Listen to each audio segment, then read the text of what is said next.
The Saker can fire a 5.25-pound shot, approximately 2,400 yards, or nearly 1.4 miles, using 4 pounds of black powder. What in the world? How a 16th century sailing I'm ship Jake O'Neill, creator of Animographs, and this is how a 16th century sailing ship works. saw this in my recommendations, and I was like, you know what? My model is patterned I'm gonna after react to European this. tradition, specifically English shipbuilding techniques of the period. I used the famed Golden Hind ship as my closest example, while also taking research from the Mary Rose, Mayflower, the Dutch ship Vasa, and Spanish galleons of the time to craft a thoroughly researched but generalized model. I look forward to seeing this because I did my little HMS Victory overall guide, which is cool. B, I love these types of ships. I'm still sick, so I'm gonna be like sounding kind of bad.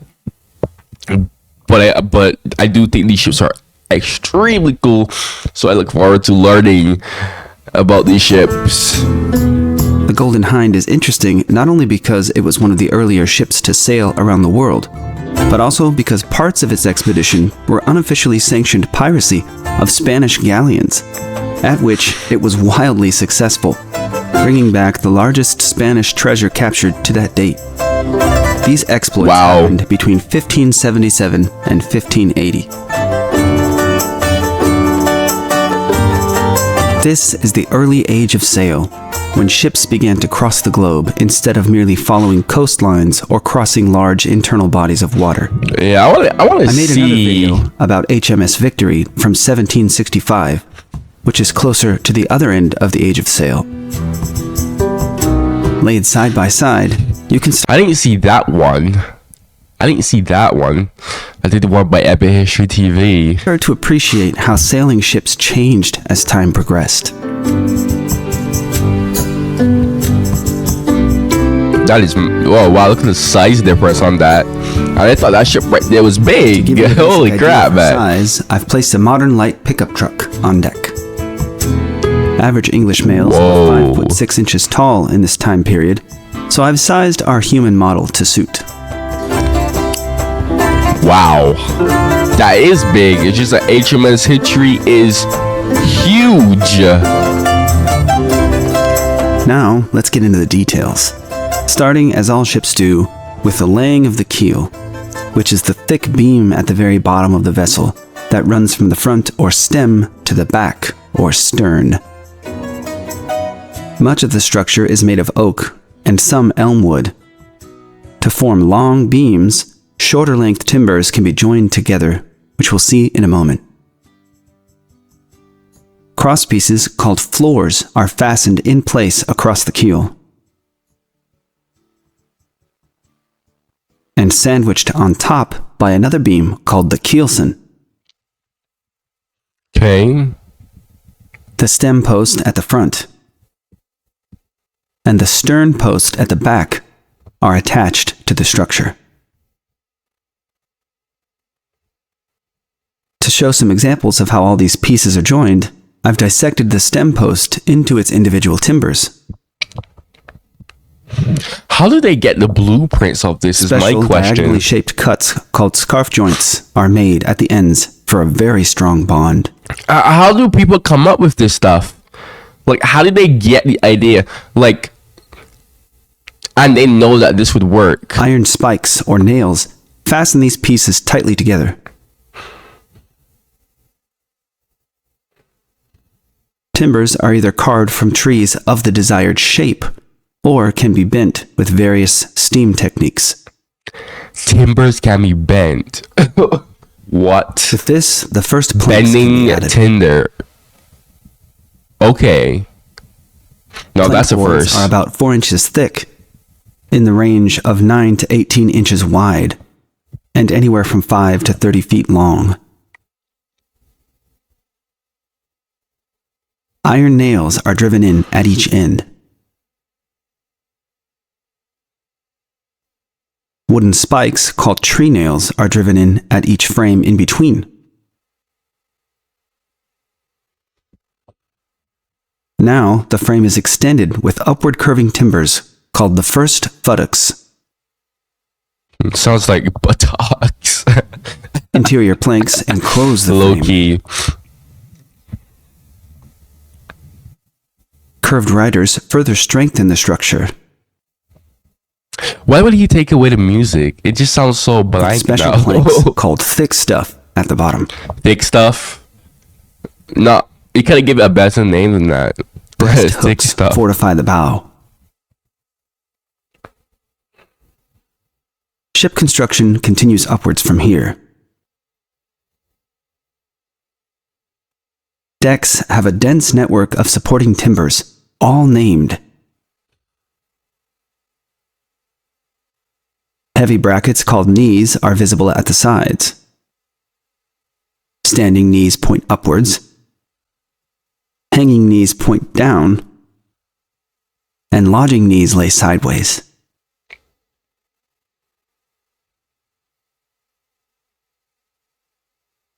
Masts are supported at each deck and attach at the bottom through large blocks called mast steps.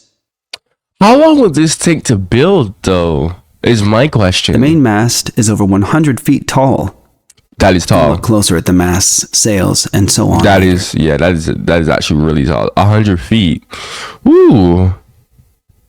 Exterior planks are also built up with the frame, and similar methods are used to attach them to the structure. This is basically like a house.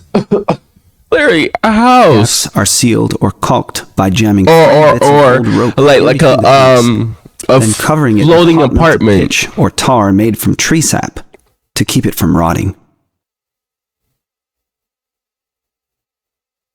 The watertight exterior of the ship is called the hull. There's some debate about hull coatings to guard the vulnerable underwater portion of the ship. Paintings do exist from this era showing white coating, called white stuff, which is made from whale or White fish stuff. oil. White stuff. First of all, come on. You gotta give this some better names, alright? Second, that does not sound right out of context. Pine pitch and sulfur. The hull was under constant attack from shipworm, a tube-shaped, wood-eating sea creature, also barnacles, and other marine growth. Bro, I swear to you, bro, there's like something for everything. There's always something for everything. Like, what I mean by that is, if you have something, there's gonna be something that is gonna attack you. I don't know if that makes any sense. It's like how we like cavities, right? Like you drink too much sweets, the cavities will start to appear in your mouth. Okay? Or you live in a wooden house, you have to worry about termites. And a whole bunch of other things. I swear it's like there's something for everything. I can't be the only one to notice this. The general cross-section of these ships is called a tumble-home hull, where the shape curves inwards and gets narrower as it goes up.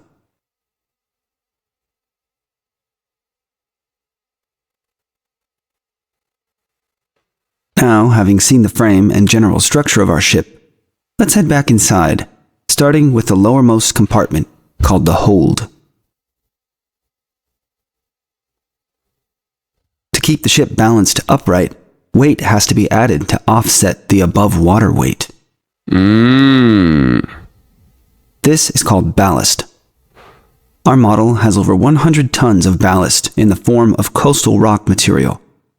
Oh, that's from actually near smart. Site. That is actually smart. Starting towards the front or bow, there's the ship's galley. Later ships put their cooking ovens higher up for easier heat dissipation and smoke venting. Some ships of this era show the oven in the forecastle.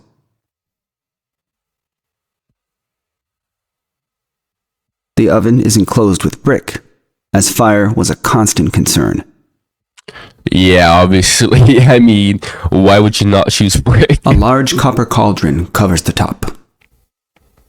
Low-key, I would love to live on one of In these rough things. seas, there was no cooked food, and But- sailors had But like, yeah, they were very unsanitary. I really feel like being on a ship like this would be cool if they were just simply to make do sanitary. with dry food like bread or biscuits. Smoke flows into the wooden hood above for smoking meats. Apart from cooking, the hold is the main storage area for the ship. Food supplies include bread, biscuit, salt beef, cheese, butter, and beer. Beer, for example, was issued at 1 gallon per man per day. At a crew 1 size of 80 gallon, sailors. That's about one of these barrels per day. 1 gallon of. Oh God, I hate music. 1 gallon, bro. That's still a lot. Damn. You tell me beer is that important, man? On the journey, Oh my every part of the gosh. ship would be packed with storage. At the center of the hold, there's framing for a well where water collects in the bottom of the ship to be pumped out. This so-called bilge water was often smelly, rotten stuff, but sailors were said to distrust sweet-smelling bilge water because that might indicate a leaking hull.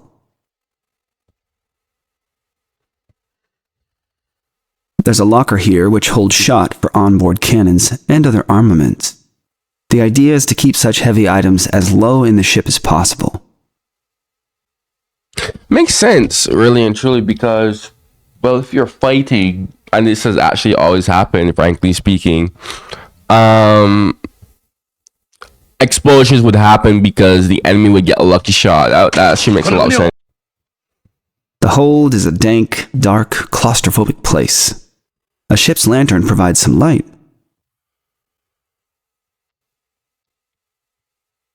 Lanterns hold tallow candles, which is a kind of cooked-down animal fat.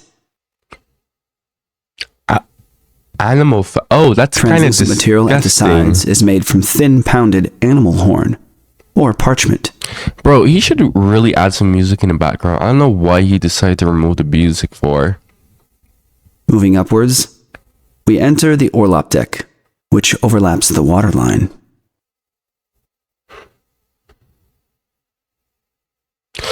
Wow. Here at the back, I of the never knew that ships, like half of a ship, like actual decks would be like actually underwater. I always assumed that because the ship was floating, obviously, that everything was above the waterline. I didn't know that stuff would be We see underwater. special bread So rooms that on the is sides. something that I've learned. bread is stored away from the hold in these dry rooms. Bread rooms further protect and insulate the central powder room, where gunpowder for onboard armaments is kept. I feel like that's why they were short. Fire-producing items I think like that's why lantern they were storage short. and the galley stove are at the other side of the ship for the same reason. I think they were short because they just didn't have the nutrients, because they were less fortunate than us. We today, we are living in the best time period where we have access to all of these nutrients now that we need to be taller. And naturally, because of that, we simply just became taller because of that. But I'm sure if we were eating like them, we probably would be their height, frankly speaking. Because think about it like this, right? If you notice, like, throughout history, as life got better, right? More people, like, the average height started to increase, right? So, yeah, I do believe that it's simply because of nutrients. I don't really think it's, like, genetics or anything like that. Because I saw a video the other day that was saying, oh, humans are going to get taller and taller because their genes are going to mutate. Don't get me wrong. Yes, genes do mutate. Don't get me wrong. But I simply just believe it's like that because we just have the proper food that we eat. I mean, this is all that they ate was bread, right? Only like Moving to the nobles front were of able the to Orlop eat deck, like we see the actual anchor cables laid food, in right? coils for proper drying. Freaking hell. So hard to speak when you're sick. There's storage here for sails and many other items needed to keep the ship running, like spare wood, carpentry tools, rope, and more.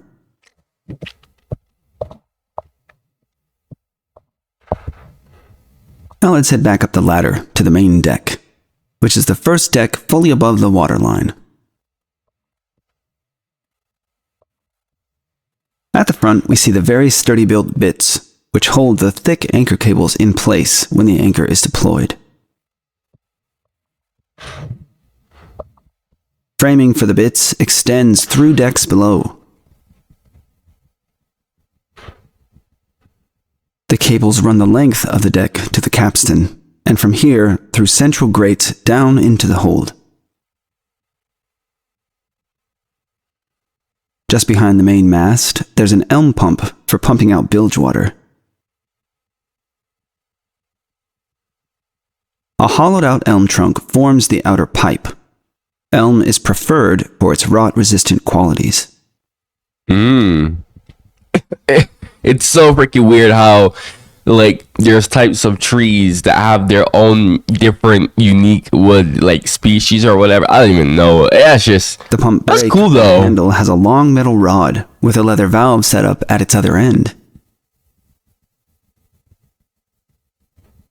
At the bottom of the pump, there's a leather stopper that only lets water flow in, but not out again.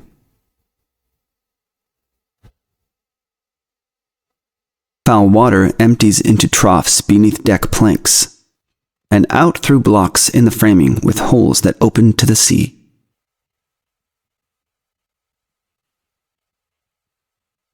There are 14 large cannons, more appropriately called guns, lined out at the sides.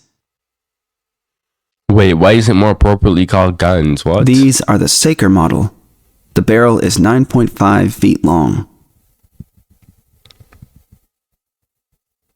with a 3¼ inch shot diameter or caliber. Hey guys, fun fact. My country Barbados has the most cast iron cannons in the world. I think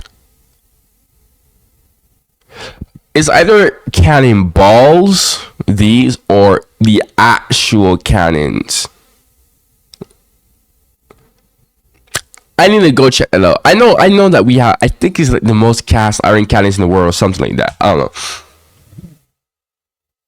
They weigh nearly 2,000 pounds each. The Saker can fire a 5¼ pound shot, approximately 2,400 yards, or nearly 1.4 miles, using 4 pounds of black powder. What in the world? I did not know that they were capable of firing that far. What the heck? Bro, can the human eye even see that far? What? What? Mad. The smaller ropes or lines are for positioning, and hauling the gun in to reload and back out for firing. The much thicker line around the barrel is the breech line, to absorb the cannon's incredible recoil. There's a wooden wedge for vertical angle control.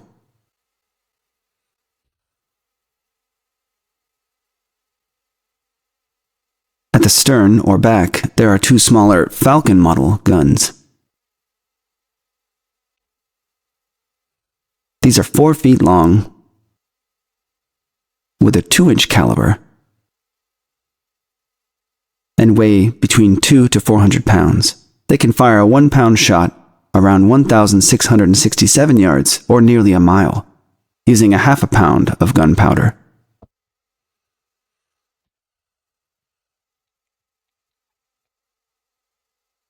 From here, we follow the stairs, called a ladder or companionway, up to the weather deck. which is exposed to the open air at the waist of the ship.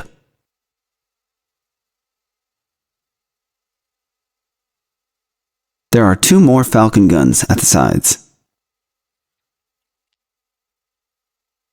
The second capstan here is actually connected to the capstan below, and they rotate together when in use.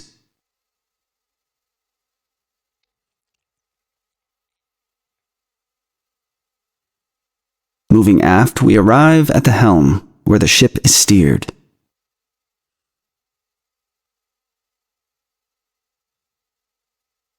Instead of the classic ship's wheel you might expect, which came into use more than a century later, this is the whipstaff. Oh, wow. The helmsman stands on a platform with a small sheltered cabin that opens into the deck above. Now, this is something that I certainly never knew before. And the outside. A cabinet called the binnacle is secured in front. With a gimbaled compass at one side behind a pane of glass. How in the world did I not know about this? And a lantern at the other side. There's a small chimney to let off lantern smoke. I wonder how it would be to like freaking steer that thing. I'm looking at that and I'm like, that looks difficult. The whipstaff itself is a long pole that extends through a wooden bearing in the deck, which allows the pole to rotate.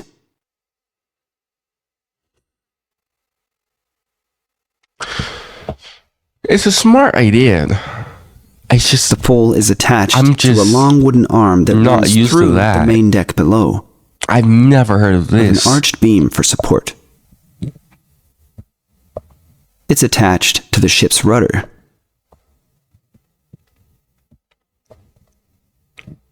If even more steering angle is needed, the pole can move up or down for added reach. What? That looks so hard to do. That unironically looks so freaking hard to do. The rudder itself is attached to the ship's keel and the hull with iron hinges called a gudgeon and pintle. The pintle has a pin, and the gudgeon a hole, with straps that make use of all available space for proper attachment.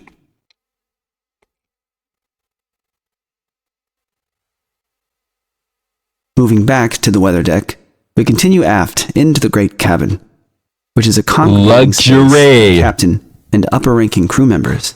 Luxury! They get that white There's a balcony at the back called an open quarter gallery that wraps around the back and sides. Dude, imagine falling off of that. That is like one of my greatest fears, falling off of a ship whilst it's in the middle of the open ocean. There's removable grating for ventilation, partial protection, and for hauling items above and below decks. Bro, freaking, I feel like we should like learn how these freaking stars work, because if we're ever in a situation where we're like in the open ocean, I know that you can use the stars. Dude, so many like tribes did it, where they looked, I don't know how in the hell they realized that, hey guys, the stars up there tells us our location. And they did it to freaking traverse, I don't even know what freaking facts worse, but they did it to travel long distances throughout the ocean. Freaking hell. I feel like we should learn that in case we're like stranded in the ocean. We could like find like a country to go back to, you know.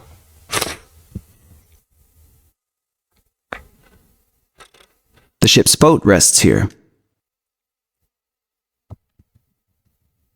A network of pulleys and ropes can be set up from the ship's overhead rigging for moving the boat and other heavy items in and out of the ship or between decks.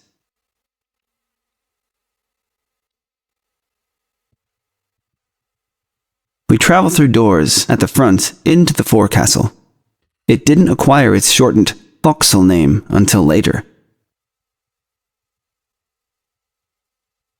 The chamber would be filled with gear and possibly additional cannons. Forward of this room, we arrive at the beakhead. There are outside toilets here called heads.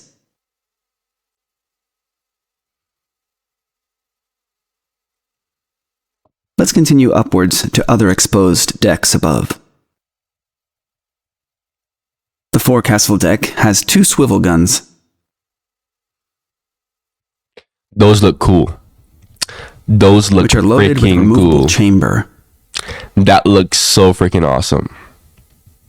That's then jammed into place with an iron pin. That looks so awesome, man. And fired with a lighted wick through a small hole at the side. It gives me MG42 vibes. Although it's There's not a a rail machine here gun, for so I relaying know. Or tying But off it's still rigging ropes. the vibe. I get MG42 vibes from it.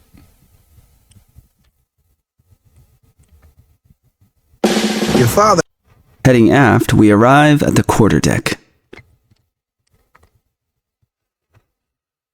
There are 2 more swivel guns here. The helm viewport opens to this deck. There are ladders on the aft wall to the poop deck above, which is the rearmost exposed deck.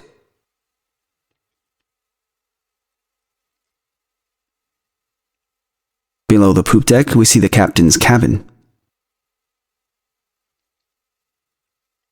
with a personal bed, desk, and storage areas. While we're on the subject of beds, the Golden Hind set out with a crew of 80 people. Hammocks didn't come into common use aboard sailing ships until the early next century, so crew would have slept on mats wherever they could find deck space.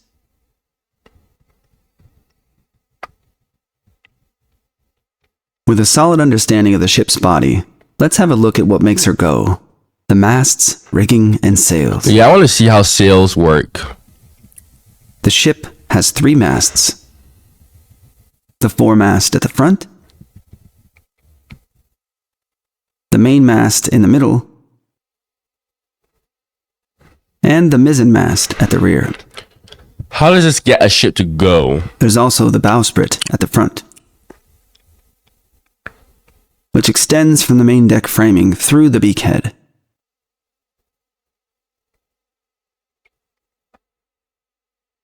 The 2 forward masts and components are the main propulsion for the ship, and the mizzen for balancing and steering. Okay. The fore and main masts have 2 separate sections for added height. And you're telling me the wind A carried wooden this? block called the mast cap provides some structure, You telling me the wind actually carried the whole ship? as well as the beams which support the mast top, or fighting top as they may be called, where sailors could post up to defend the ship. These huge masts, with associated heavy equipment slung high in the air, need incredibly strong supports. The standing rigging holds masts in place with shrouds behind the mast and stays in front. The shrouds are much more built up, since sails generally pull at the front of the mast, even when sailing in a zigzag pattern into a headwind. A set of deadeyes at each shroud provides rigging that can be adjusted or tightened down.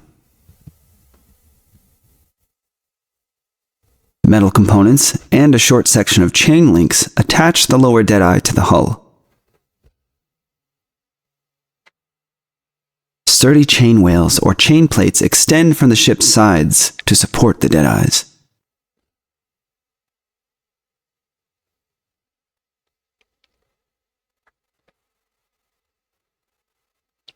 But how does this get the ship to go? I'm still waiting Some for the of the answer. darker colored lines or cables are what's called served lines to guard against wear and tear.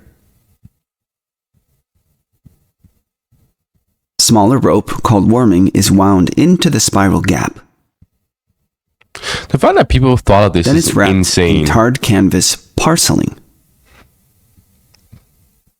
And finally, tightly bound with tarred line at the exterior.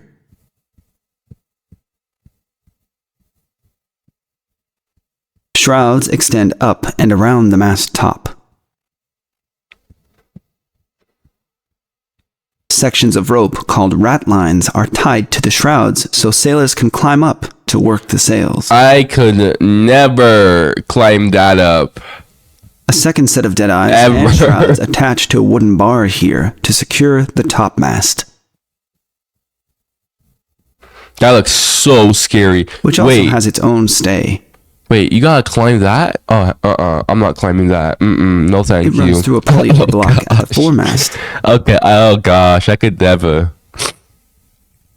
before belaying at the forecastle. The fore topmast stay has supporting rigging at the bowsprit as it winds down to the beakhead. The sails themselves are supported by heavy timbers called yards. They ride, generally speaking, perpendicular to the mast, making this what's called a square-rigged ship.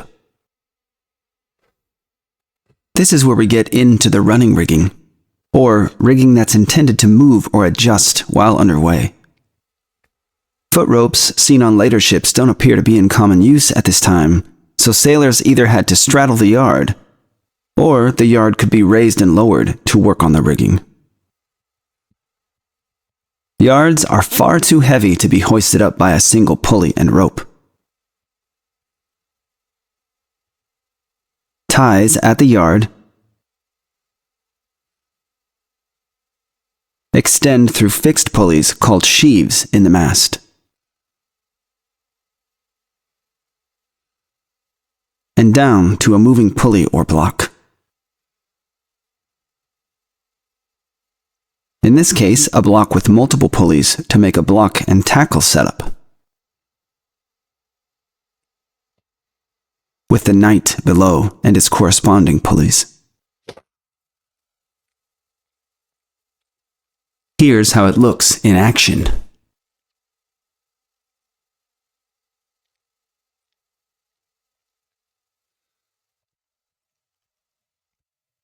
The line for hauling up the yard is called a halyard. Intriguing.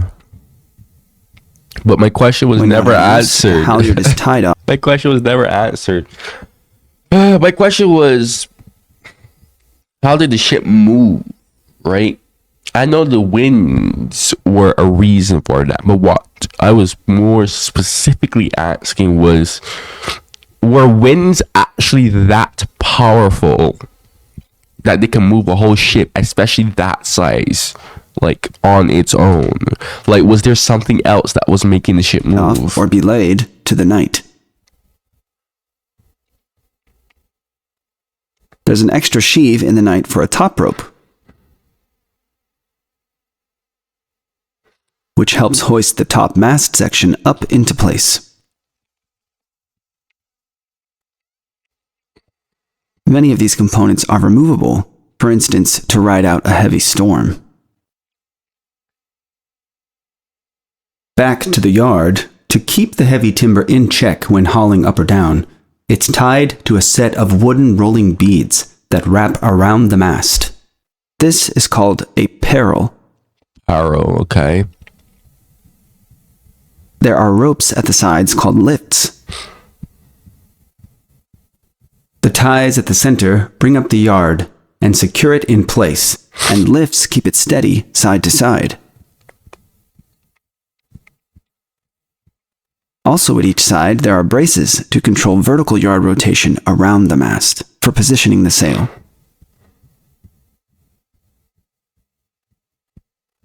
Before we move on, here's a zoomed out view of all the yards and matching components for each.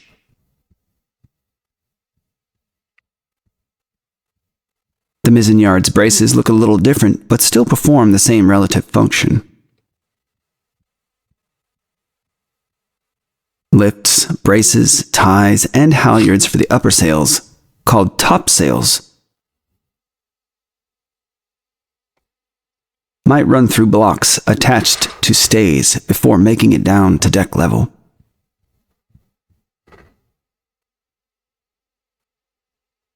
The spirit sail yard at the front, attached to the bowsprit, looks a little different as well.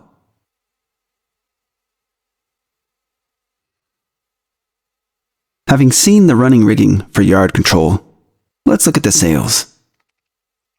Using the fore mainsail as our example, it has a lower fabric extension called a bonnet. Okay. The sail is tied or bent to the yard and unfurled when in use. If you can imagine how much force is placed on these sails and how heavy the ship is, it's clear why each part of the sail must be skillfully controlled while underway. The lines at a single sail do get a bit intricate, so I've kept with the bold coloring scheme to make each part easy to take in at a glance.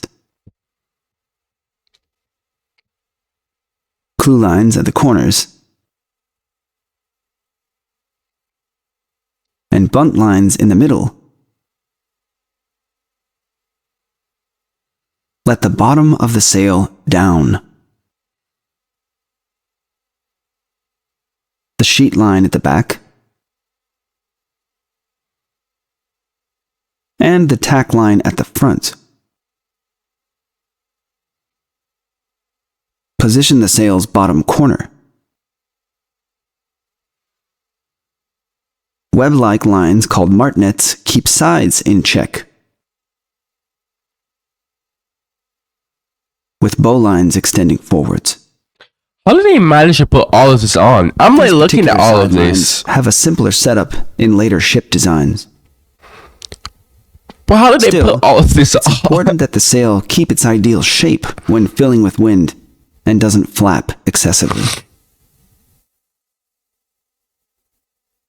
By moving all these lines in well-orchestrated procedures, Dude, that is so freaking tall. 100 feet and you have to put that on? How do you do that?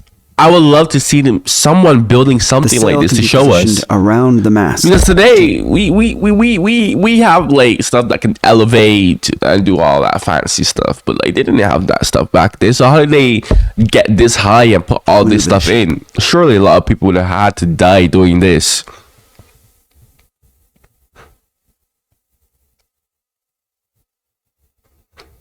Zooming out, here are those same lines at all the other sails.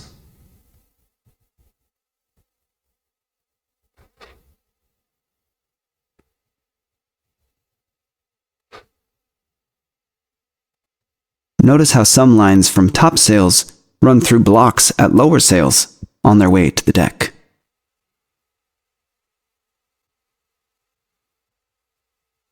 And that's it. All of the rigging for the ship demystified.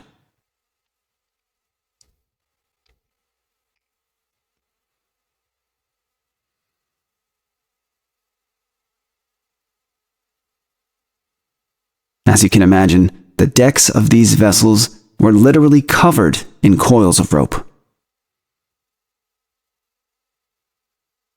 And learning the ropes, as they say, was something sailors took years to master. Damn. Really? Wow. You know your skin is. Before our model can set sail, we need to raise the anchor. Completely forgot about that. Ships carried various anchors. The example shown here is 12.5 feet long and 7 feet between its points, weighing in at around 2,800 pounds, about as much as a small modern car. Bro, I'm like, sheesh, that's like half of my height.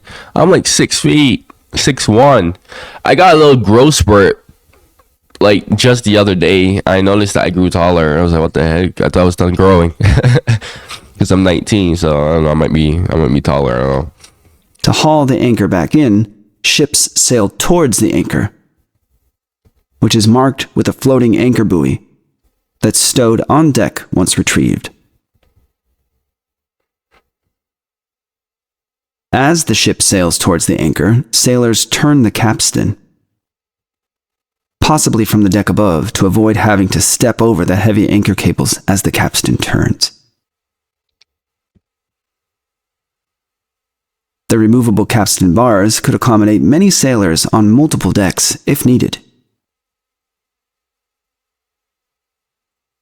Wooden bars or rods at the base can rotate to lock the capstan in place.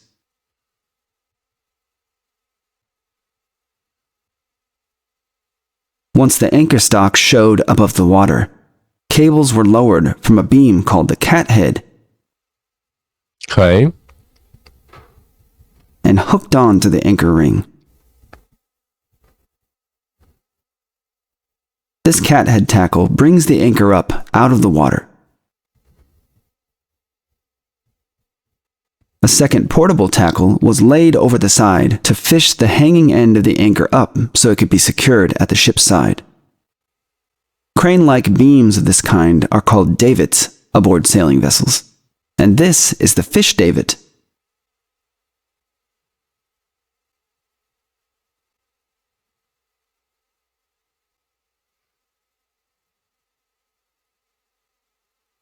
What are we looking at now? With the anchor stowed and the ship preparing to set sail, let's have a look at how navigation worked during this time period. Ooh, okay. In Okay. 1577, Let's see. many ships had already crossed the Atlantic, and some had sailed around the world. This map or chart is from 1543, for example. It's a Portoland-style chart, with straight lines between various ports and destinations to help navigators plan their route. Dog. How in the world? I've always wondered this myself. How in the world do these people figure out?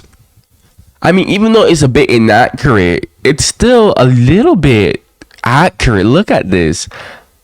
How do they figure out the shape? How do they do that? I've always been wondering this. I never had this question answered. How do they do this? Like, I always thought, okay, they just followed the coast and they just drew it. But how would they draw it so accurately? Because when you're like, to the human eye, everything is straight.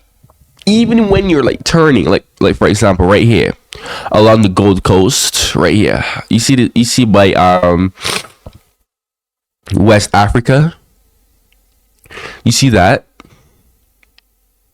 where it turns along the Gold Coast, modern day Nigeria. I hope y'all know geography. If you don't, you probably don't know what the heck I'm talking about. Along Gold Coast area, right here, where my cursor is, though.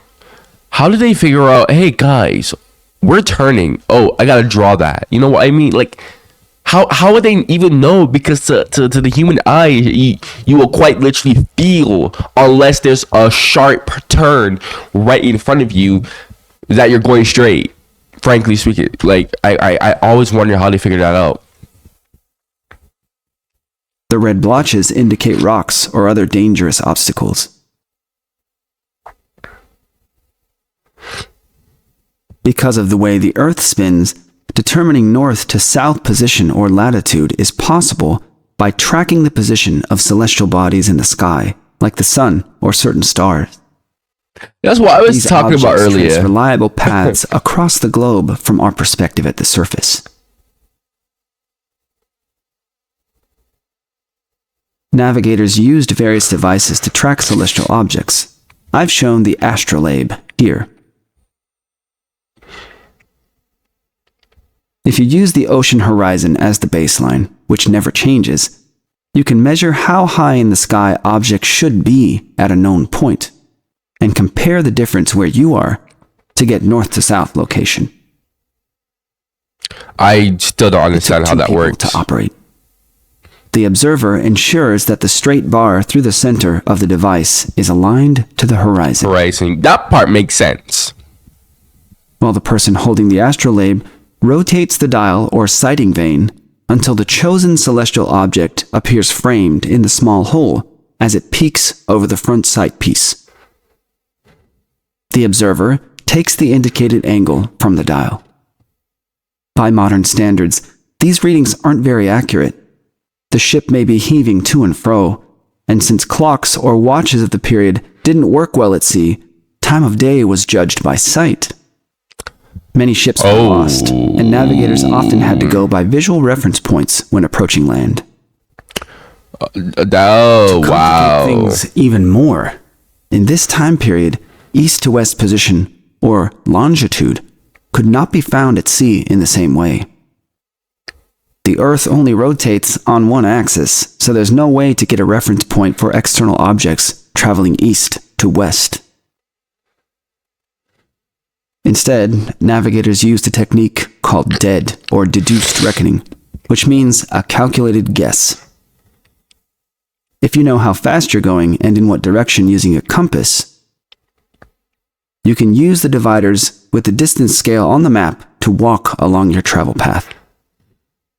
Of course, even though your intended bearing would be a straight line overall, your actual heading at any moment might look like a zigzag to make use of changing wind directions. Let's see the tools for getting speed and direction. For speed, sailors throw a 3-pointed log chip off the back, so shaped to float and hopefully hold its position in the sea.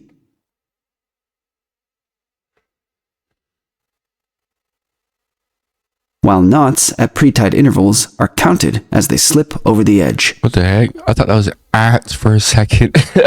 Another sailor turns a 1-minute sand glass at the same time. The number of passing knots in a minute indicates the current speed.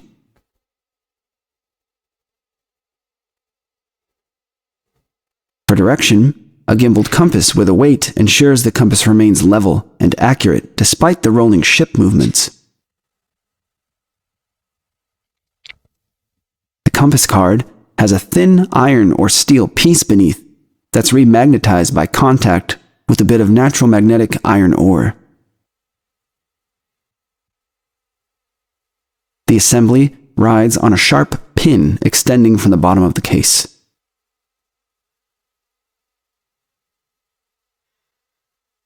The 24-hour day is divided into 6 4-hour watches. There are half-hour and 4-hour sand glasses, which are meticulously tended to. Bells or whistles sound every half-hour and between 4-hour watches. To keep track of time, direction, and speed, navigators used a traverse board. At every half hour on a 4-hour watch, a pin is inserted into the corresponding compass reading. With 8 pinholes in a line and 32 compass degrees. Speed is tracked on the hour using the 4 rows at the bottom, with speed extending left to right. At the end of the watch, this data is recorded into the ship's log. Ocean depth is also a critical measurement. A sounding or lead line is lowered to the seabed, which has bits of leather tied at intervals and a lead weight at the end. Using all of these techniques, sailors navigated their way around the world, despite the limitations of the time. To varying successes, I've heard a lot of horrible stories where that went Here's a wrong. view of the whole vessel. So you're telling me that this guy just puts the music back on? Oh, bro, I swear, if this music is copyrighted, oh my gosh. I'm well aware of the sordid history of many explorers and the brutal world they lived in and perpetuated. Everybody gangsta until they get scurvy. However, sailing technology was not invented by these people, but rather progressed over millennia, with many cultures and civilizations contributing incredible discoveries that made these beautiful sailing works of art possible. Amazing. It's frankly amazing. I hope we could do the same for space. I'm probably gonna be dead by the time we're flying through space. But I bet you eventually someone is gonna go and make a video when I'm long dead. This is how a spaceship works. Sad that I won't be able to see that.